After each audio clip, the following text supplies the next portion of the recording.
Hola, ¿qué tal? En esta ocasión quisiera compartirles una breve introducción a la cultura hacker. En el video puse como título Introducción a la cultura hacker, pero si ven ahora en esta diapositiva dice Introducción ensayística.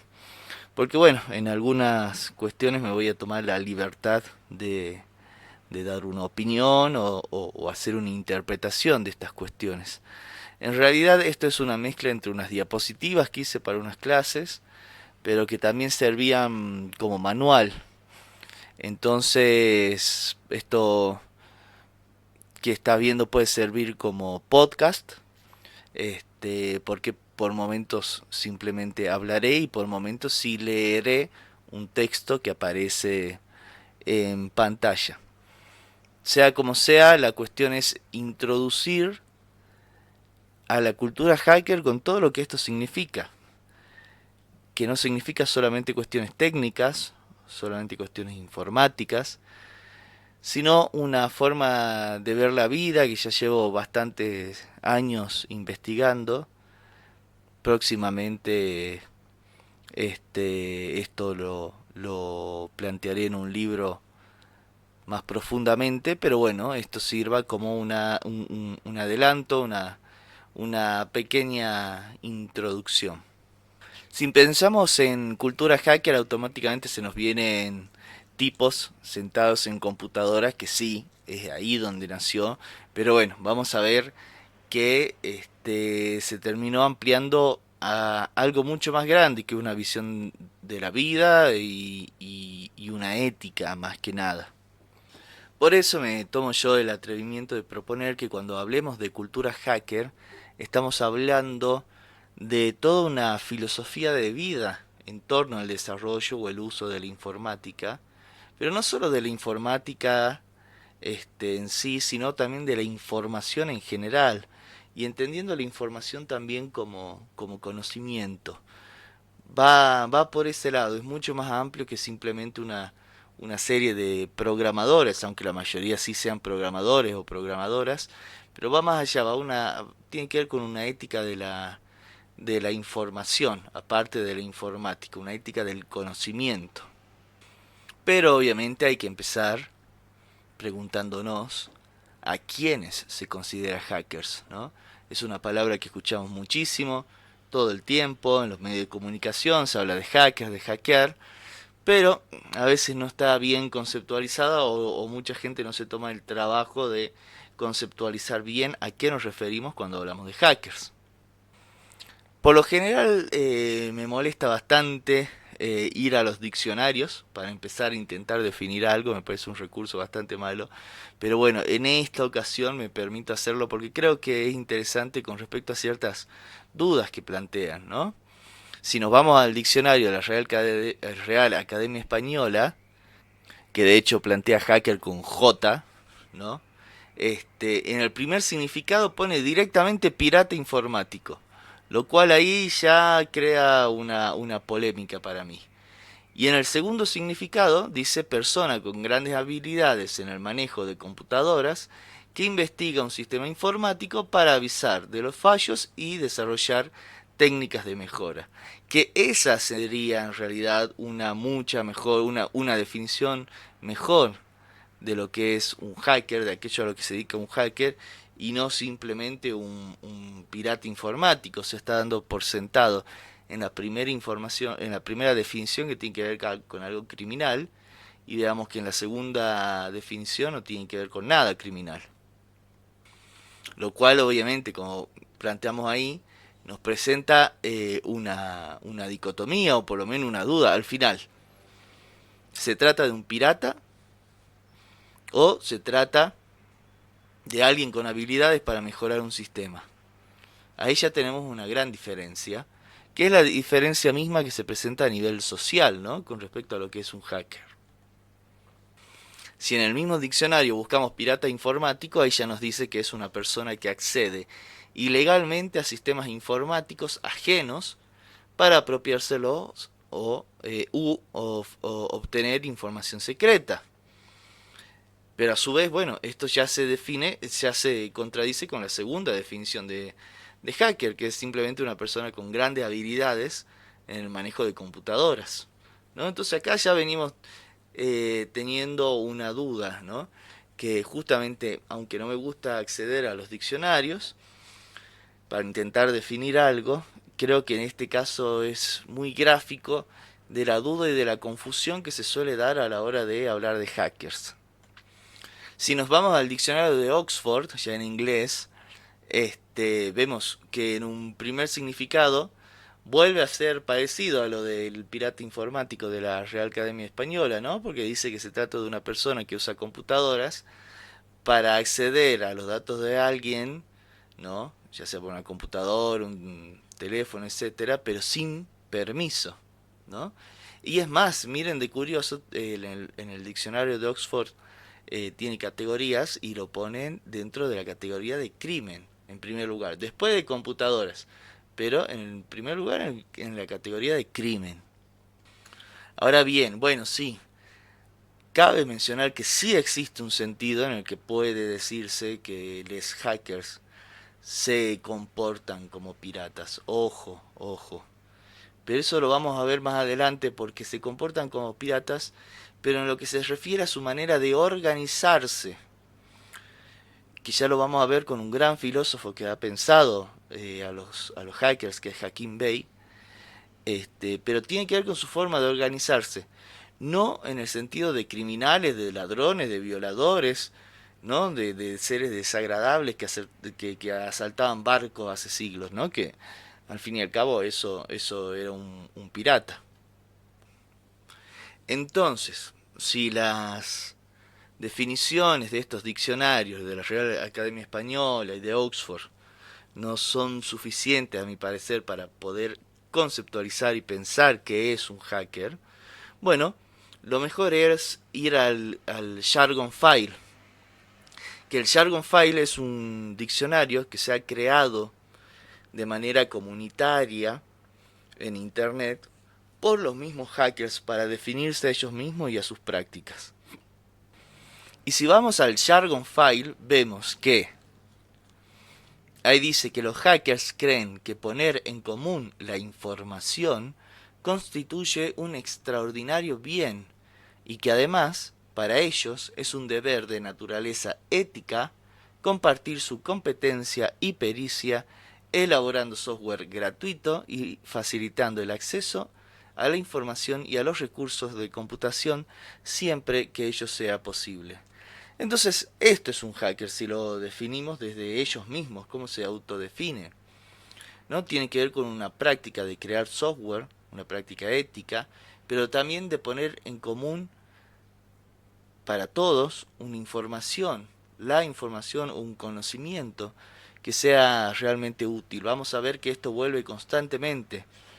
De hecho, esto no lo puse en la diapositiva, pero Julian Assange, en una entrevista que le hace Eric Schmidt, que en su momento era el CEO de Google, él plantea que de lo que se trata es de seleccionar cuál información va a favorecer acciones justas y qué información y qué divulgación de información va a favorecer acciones injustas. Por eso la ética hacker, aunque tiene muchísimos elementos, y la cultura hacker, no deja de ser una ética de la información. La información en un sentido muy sencillo, no hay que irse a la cibernética ni a teorías filosóficas más complejas, ¿no? Sino en el sentido de datos, de conocimientos, por ese lado va. Ahora bien, es importante decir, esto lo menciona bastante bien un filósofo llamado Pekka Himanen, en un libro llamado La ética hacker y el espíritu de la era de la información, que hay una diferencia entre hacker y cracker, dentro de la misma comunidad hacker, ¿no? El hacker es simplemente aquel que desarrolla, ¿no? Y usa la informática con pasión para mejorar una falla, ¿no? Y practica la libre distribución de la información. El criminal que desarrolla o usa la informática con fines maliciosos en provecho propio que en los otros diccionarios figuraba como pirata informático, a ese en realidad se le dice cracker dentro de la tradición de la que estamos hablando. Hay muchas posibles respuestas por las cuales se terminó utilizando más el término hacker para los criminales. En los medios de comunicación estadounidenses suena mejor la palabra hacker. Y aparte de la palabra cracker es también el nombre de una marca de galletas, ¿no? Entonces si usaban la palabra cracker iban a causar confusión. Pero miren cómo esa confusión sigue hasta nuestros días, ¿no? Lo importante que hay que entender hasta acá es que los hackers no necesariamente cometen actos ilegales, ¿no? Solo que sí, a veces se ven obligados a hacerlo con tal de defender a rajatabla esta ética, ¿no? De la libertad de expresión y el libre acceso a la información, ¿no? Pero no necesariamente cometen actos ilegales, aunque a veces sí, pero con estos fines estrictamente éticos. Si queremos mencionar ejemplos de colectivos hackers que llevaron a cabo actos ilegales, que hicieron cosas que técnicamente eran ilegales, pero que al fin y al cabo fueron para denunciar este, delitos de dictaduras, de guerrillas, para difundir información que era necesaria difundir. Tenemos el caso famosísimo de Anonymous, tenemos XS for All y Witness que colaboraron difundiendo información en la guerra de Kosovo, Critical Art Ensemble que colaboró con el movimiento zapatista, Wikileaks, fundada por el gran Julian Assange, que difundió crímenes de guerra de, de Afganistán, llevado a cabo por soldados estadounidenses, por supuesto. Eh, Toda esa información que ellos difundieron técnicamente fue ilegal, pero en tanto hackers que están a favor de la libertad de información y el libre acceso a la información y al conocimiento, sintieron necesario hacerlo, y si bien técnicamente es ilegal, fueron crímenes, no lo hicieron en el sentido de piratas informáticos para robar plata o beneficiarse de alguna forma, sino simplemente por respetar un derecho humano, que de hecho está en el artículo 19 de la Declaración Universal de Derechos Humanos, que es el libre acceso a la información. Ahora bien, entonces en este sentido es importante preguntarse cómo y dónde nace esta cosa llamada cultura hacker, ¿no? Y la pasión por resolver problemas informáticos y compartir información. Y a su vez, ¿de dónde sale la palabra hacker? ¿No? Ya que estamos hablando tanto de hacker, ¿de dónde sale todo esto? Bueno, en primera instancia hay que mencionar que en los años 60 llega al Instituto Tecnológico de Massachusetts, que es como el instituto tecnológico en la historia del mundo contemporáneo, llega una gran computadora llamada PDP-1, la PDP-1, ¿no? Que era para experimentar con diferentes cuestiones matemáticas, cálculos, etcétera, ¿no? Estoy hablando de esas computadoras grandes que podían ocupar un cuarto entero, ¿no? Lo interesante es que alrededor de esa computadora ciertos estudiantes y docentes se empiezan a acercar y empiezan a experimentar. La mayoría de ellos pertenecientes a un grupo llamado el Tech Model Reload Club, que justamente experimentaba con estaciones de tren en miniatura que han visto en películas. Yo nunca en mi vida personal vi eso, pero en películas sí, que los yankees hacen muchos trenes en miniatura, ¿no? Y se cree que justamente ahí, en esa comunidad de experimentadores que venían del Tech Model Reload Club, alrededor de la PDP-1, nace esta primera comunidad de hackers y nace la palabra hacker para definirse a ellos mismos, ¿no? Esta compu azul hermosa, todos estos aparatos que estamos viendo, que por un lado tenemos un teclado que parece una máquina de escribir, una especie de televisión circular y otro aparato más grande lleno de botones, conforma la PDP-1, esta gran computadora alrededor de la cual estos curiosos del Tech Model Reload Club se juntaron a experimentar, ¿no? A ver cómo funcionaba esta máquina y qué cosas podía hacer. Es importante, o por lo menos curioso, mencionar que con esta computadora también se creó Space War, que es uno de los primeros videojuegos de la historia. Ya previamente en otros contexto, otro científico había creado algo llamado Tenis para dos, que funcionaba como una especie de videojuego, pero no era más que una curiosidad. Esto ya funcionaba, esto ya tenía el sentido de un videojuego, ¿no? Una nave espacial que le iba disparando otras cositas, ¿no? Con la tecnología básica que estamos hablando de esa época. Lo curioso es que un tipo llamado Nolan Bushnell vio este juego Space War, ¿no? Aunque este tipo no pertenecía estrictamente a esta primera comunidad de hackers, pero gracias a esto se le ocurrió hacer sus propios juegos y fundar Atari, que fue la primera gran empresa de videojuegos con la que el tipo se hizo millonario. Y nada, me parece curioso e importante mencionar que los inicios del videojuego están intrínsecamente relacionados con los inicios de la cultura hacker. Bueno, pero con esto vemos el contexto, pero no sabemos todavía específicamente de dónde sale la palabra hacker. La verdad es que no hay un consenso. No hay un consenso acerca de dónde sale la palabra hacker, existen un montón de teorías. Pero una de las más aceptadas es que cuando esta computadora no funcionaba, estos tipos, esta comunidad que se había creado alrededor, le daban unos pequeños golpes a los costados para que puedan dar, cosas que hemos hecho todos con alguna televisión, una compu, algo, la golpeamos al costado y de repente anda. Y a esos golpecitos se les llamaba hacks, ¿no? Y de ahí quedó hackers como aquellos que lograban solucionar esos problemas con esos golpecitos, ¿no? Y acá es donde me pongo un poco más ensayístico, pero me permite interpretar que de este modo la noción de hackear no tenía en su origen un significado criminal que muchos le dan ahora, ¿no? El de una intromisión digital, ilegal y maliciosa, ¿no? Sino el de buscar una forma ingeniosa de resolver un problema, ¿no? Para quienes se siguen considerando hackers, en este sentido, la noción de hackear sigue teniendo esta connotación, ¿no?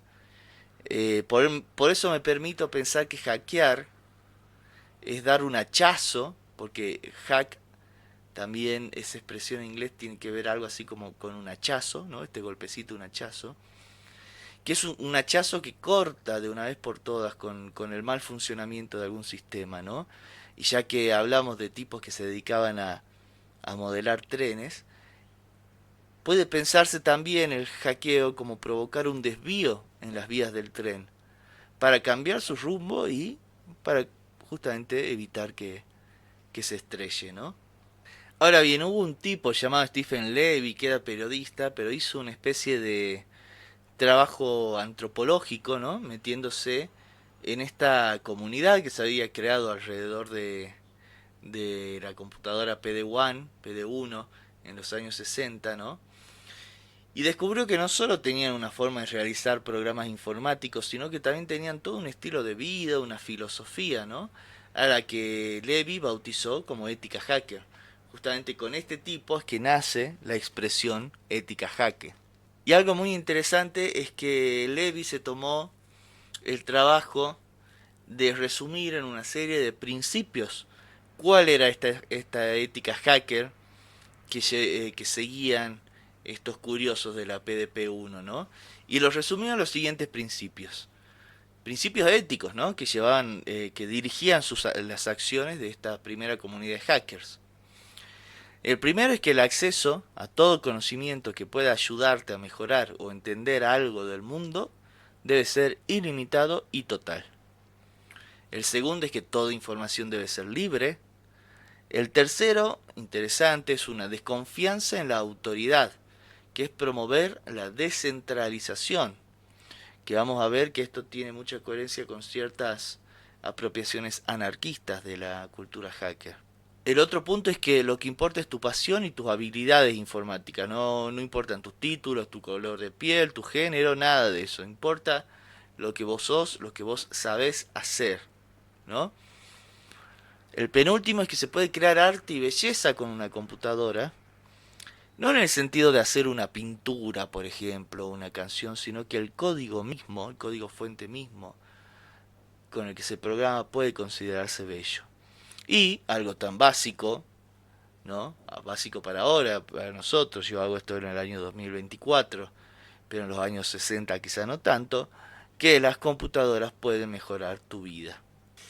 Ahora bien, dentro de los hackers, de todo lo que estuvimos hablando hasta ahora, y más que nada por la cantidad de significados diferentes que ha ido tomando, hay algunos que hacen una cierta diferenciación de tipo de hackers. Esto lo presenta, por ejemplo, Fernando Tomeo, que es un abogado argentino especializado en derecho informático, ¿no? Y que tenemos, por ejemplo, primero los white hats, que son hackers entre comillas buenos, que trabajan en seguridad informática. Los black hats, que se identifica con lo que llamamos crackers, ¿no? El criminal informático. Los script kiddies, que son aficionados, ¿no? Sin grandes conocimientos profundos de la informática, que simplemente utilizan programas hechos por otros, por lo general con fines maliciosos. Y tenemos a los hacktivistas, que son personas que desarrollan o usan informática con una causa social para mejorar algún aspecto del mundo. Se imaginarán que los que más me interesan son estos, que cada vez que yo hable de hackers, en realidad lo que más me está interesando pensar son los hacktivistas. Por eso, a mi parecer, los llamados hacktivistas son los que mejor reflejan lo visto hasta aquí sobre las características y principios de la cultura hacker bien entendida, de la ética hacker bien entendida, ya que, eso lo vamos a ver mejor después, pero desarrollan informática siguiendo los fines sociales de la ética hacker. Y por eso a mí en lo personal no me interesa tanto personajes famosos como Robert Mitnick, que si bien fueron genios informáticos, lograron entrar a sistemas secretos de la NASA, etcétera, etcétera, lo hicieron con fines o maliciosos o simplemente por ego. Y al final, a la larga, terminaron trabajando para las instituciones cuyos sistemas informáticos rompieron, ¿no? Y a continuación me gustaría mencionar algunas personas que a mi parecer, sí representan la cultura hacker. Esto es muy subjetivo porque va a haber algunos que son programadores y otros que no lo son para nada, pero que para mí sí siguen los principios éticos ya mencionados de la cultura hacker, ¿no? Podemos empezar por Jude Milhom. Si esto lo estás viendo en YouTube, en la descripción voy a dejar para que puedas descargar estas diapositivas, este PDF, y haciéndole clic a cada nombre o imagen vas a poder acceder a la página de Wikipedia que habla de cada uno de ellos, ¿no?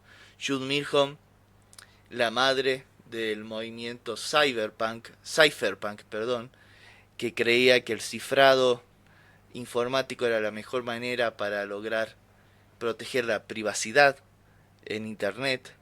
Eric Hughes, también un cypherpunk que escribió el manifiesto cypherpunk para seguir conceptualizando el derecho a que no toda nuestra información personal sea accesible. La información que sea accesible mundialmente es la que nos permite un conocimiento para mejorar el mundo, pero no nuestra información personal. Julian Assange, el gran creador de Wikileaks, que denunció crímenes de guerras y hasta el día de hoy sigue preso y siendo torturado por lo que hizo. Edward Snowden, que trabajó para la CIA y reveló, ilegalmente obviamente, pero reveló, se salió de la CIA y reveló cómo la CIA, la NSA, diferentes organismos estadounidenses de vigilancia tenían tratos con las grandes empresas tecnológicas tipo Google, Facebook, etcétera, para acceder a nuestros datos. Tenemos a Aaron Swartz, que Aaron Swartz fue un joven programador que inventó cosas muy interesantes en el campo técnico, pero que también creía en el libre acceso a la información y por publicar ilegalmente un montón de papers y documentos científicos, terminó siendo condenado a la cárcel y se suicidó, o por lo menos dicen que se suicidó.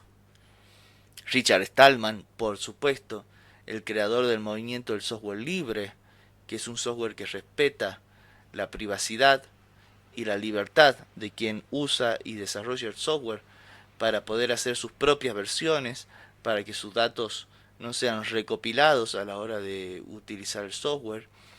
Eric Raymond, un gran hacker y teórico de estas cosas, que defendió la necesidad de crear de manera horizontal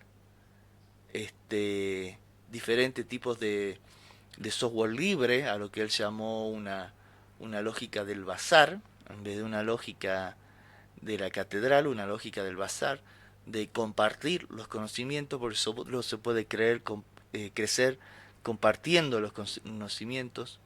John Perry Barlow, que fue un pensador de estas cuestiones, que escribió un texto muy importante sobre la independencia del ciberespacio, pretendiendo él que las grandes empresas y los grandes estados totalitarios no se metan en el ciberespacio, cosa que al final no sucedió. Me tomo la atribución de incluir a G. de la Mar, que G. de la Mar en realidad temporalmente está muy lejos de ser considerada una hacker y quizás pocos la pondrían dentro de la cultura hacker, pero ella fue una mujer que aparte de ser una actriz, una hermosa actriz, fue inventora y colaboró para crear los primeros prototipos de lo que terminó siendo lo que hoy conocemos como el Wi-Fi, que es una de las formas más democráticas de compartir información desde un punto de vista técnico, ¿no? Tenemos a Ada Lovelace, que junto a Charles Babbage participó en en la construcción de las primeras grandes computadoras cuando todavía no eran eléctricas, y ella diseñó, como buena matemática que era, una serie de algoritmos que se consideran el primer software de la historia.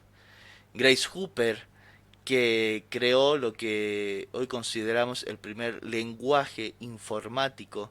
Cuando nosotros programamos, ya no programamos en ceros y unos, sino que programamos con, no sé, con C++, con Python, etcétera. Ella fue la creadora de la idea de que existan lenguajes informáticos. Doug Egenbart, que entre otras muchas cosas creó el mouse. Pekka Himanen, que en realidad es un filósofo, pero se dedicó a toda su vida a distribuir y a difundir los principios de la ética hacker.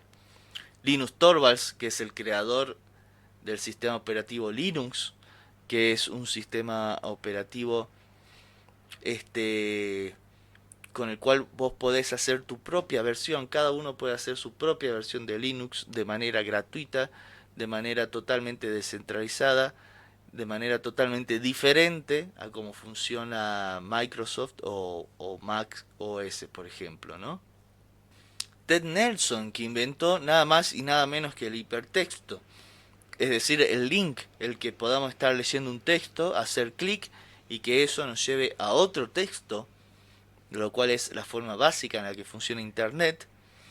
Vint Cerf, que es uno de los creadores del protocolo TCP/IP, que es el que hace funcionar a Internet en la manera en la que hace funcionar, conectando diferentes tipos de redes, ya sea redes por cable, redes de radio o satelitales. Tenemos al gran Tim Berners-Lee, que creó nada más y nada menos que la World Wide Web, el HTTP, que es la forma en la que funciona la web hasta el día de hoy. Jaron Lanier, que es uno de los padres de la realidad virtual, pero a su vez un pensador muy crítico del devenir que han tenido las redes sociales, más que nada en lo que respecta a la falta de privacidad. Me gustaría mencionar algunos ejemplos argentinos. Yo soy de Argentina. Estos por lo general no son puestos dentro de la cultura hacker, pero como dije acá es donde yo me estoy tomando una libertad personal. Tenemos que la mayoría de estos casos son activistas por estos temas.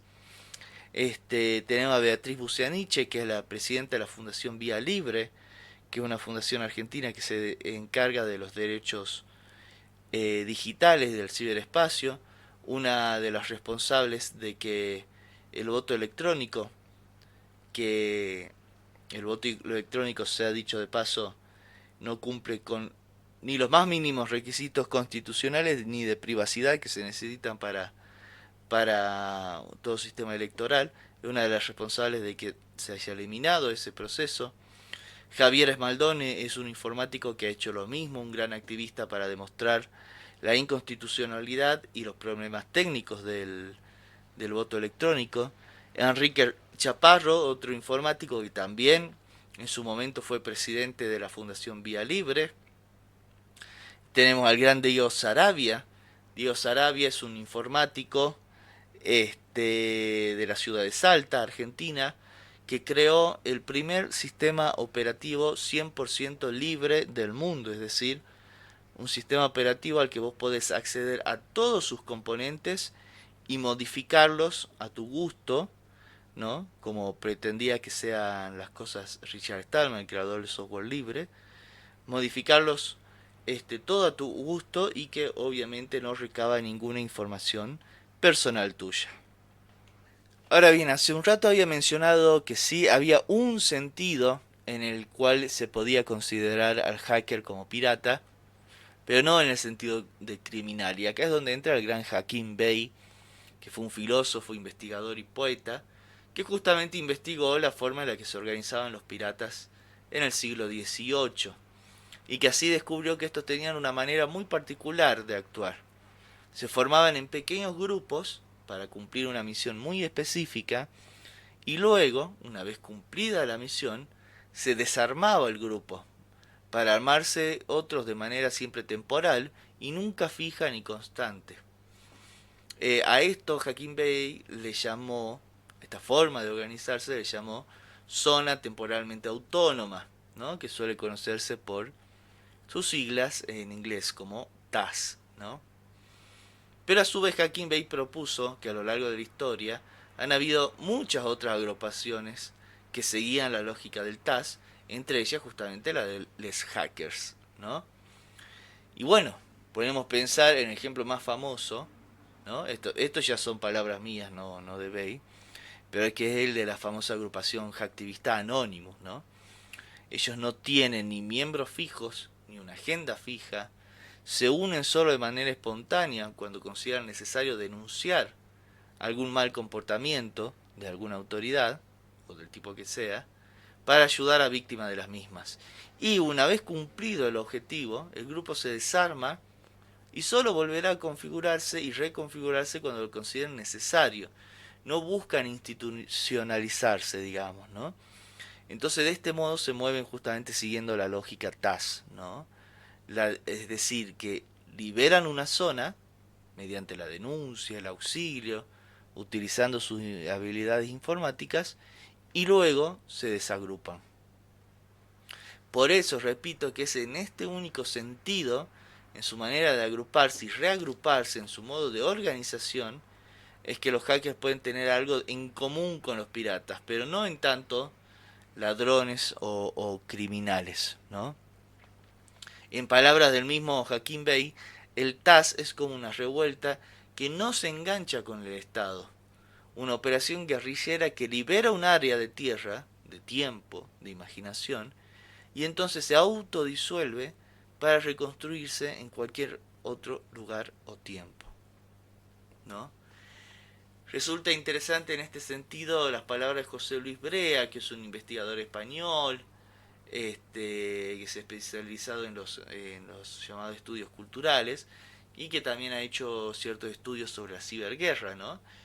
Y este pensador español justamente dice que una de las modalidades de activismo en la red son las del que llamaríamos activismo hacker politizado o simplemente hacktivismo, ¿no?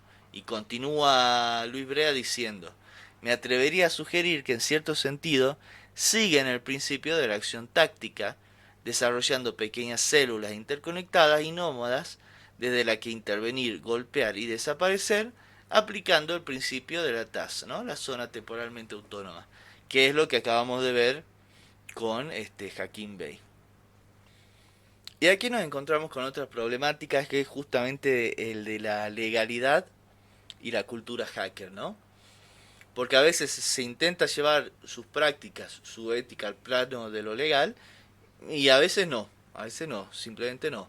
Un ejemplo de llevar la cultura hacker al plano de lo legal justamente es el mencionado Richard Stallman, ¿no? Creador de software libre, que a su vez creó su propia licencia de software, ¿no? La licencia GPL, que esta licencia busca justamente respetar jurídicamente el desarrollo de, de software libre, que legalmente una persona pueda copiar legalmente un software y que pueda modificar legalmente un software, ¿no?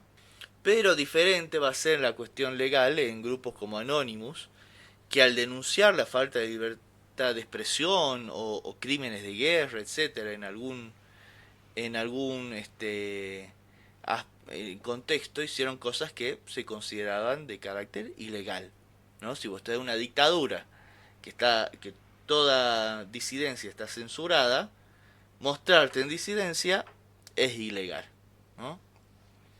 En otras palabras, se puede decir que el aparato jurídico no necesariamente es una guía de acción para los activistas. Para algunos sí, como Richard Stallman, pero para otros como Anonymous no. Pero entonces, si el aparato jurídico, lo que podríamos llamar los derechos el derecho positivo, no es necesariamente lo que guía sus acciones, ¿qué lo es? Y bueno, acá entra la importancia de los derechos humanos, ¿no? La noción de hacktivismo siempre ha estado ligada a la defensa de los derechos humanos desde el comienzo. El informático Oswald Ruffin, que pertenecía al colectivo Hacker CDC, ¿no? A él se le atribuye ser uno de los creadores del término hacktivismo y que lo define como el uso de las tecnologías para mejorar los derechos humanos, ¿no? Que lo mismo encontramos también en la agrupación Whiteness, que participó en la guerra de Kosovo, para quienes el hacking era una herramienta para defender los derechos humanos, ¿no?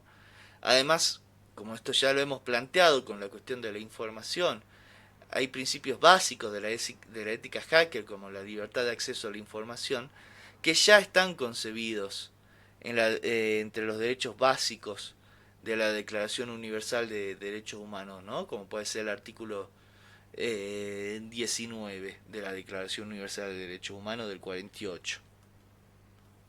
Muestro brevemente un posteo de Anonymous, del grupo Anonymous, que tiene varias cuentas, pero se considera que esta es una de las oficiales, en la que justamente denuncia, ¿no?, crímenes con respecto a los derechos humanos. Esto es simplemente para ver si no son las leyes positivas de un Congreso las que dirigen las acciones de los hackers, cuáles lo son. Y bueno, tiene que ver más con el derecho natural, con los llamados derechos humanos. Que los derechos humanos, el derecho natural, a veces coincide con el derecho positivo, las leyes aprobadas con un Congreso, y a veces no. Y si se trata de defender los derechos humanos, de denunciar crímenes hacia los derechos humanos, eso los obliga a llevar acciones ilegales, ¿no? Tenemos el famoso caso de la Electronic Frontier Foundation, que es una de las fundaciones creadas por hackers para defender los derechos digitales en el mundo, y que por ejemplo en su página dice: la Electronic Frontier Foundation es la principal organización sin ánimo de lucro dedicada a defender las libertades civiles, ahí estamos hablando de derechos humanos de primera generación, en el mundo digital. Fundada en 1990, la Electronic Frontier Foundation defiende la privacidad de los usuarios, la libertad de expresión y la innovación a través de litigios de impacto, análisis de política, activismo de base y desarrollo tecnológico. La misión es garantizar que la tecnología apoye la libertad, la justicia y la innovación para todos los pueblos del mundo. Como vemos, esto no tiene nada que ver con un acto criminal de robar información ilegalmente, sino que tiene que ver con la defensa de diferentes derechos humanos en el ámbito digital.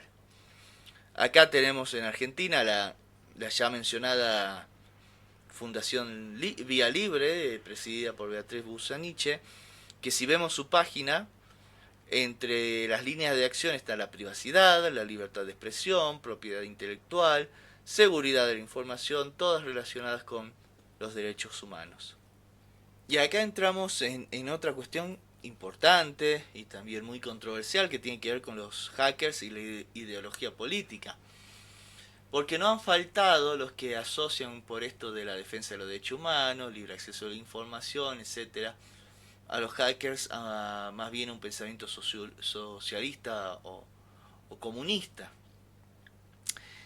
Pero en realidad la cultura hacker no se ha creado como un partido político, se ha creado de manera espontánea y en ella podemos encontrar activistas de todas las corrientes políticas.